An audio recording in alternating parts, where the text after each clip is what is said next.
Да си направим вкусна сочна баничка.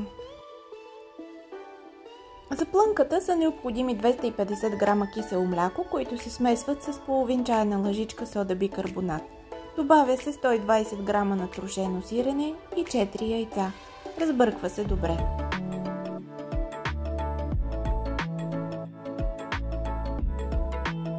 Готовата плънка се отделя на страни.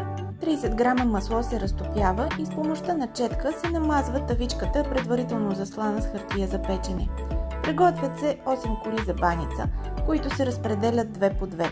Първо долната се маже с масло, върху нея се разстила горната и също се намазва с част от маслото.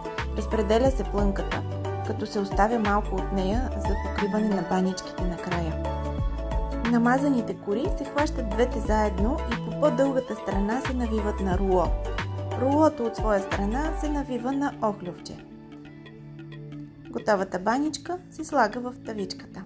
Така се приготвят още 4. Отгоре се намазват с останалото масло и с отделената плънка.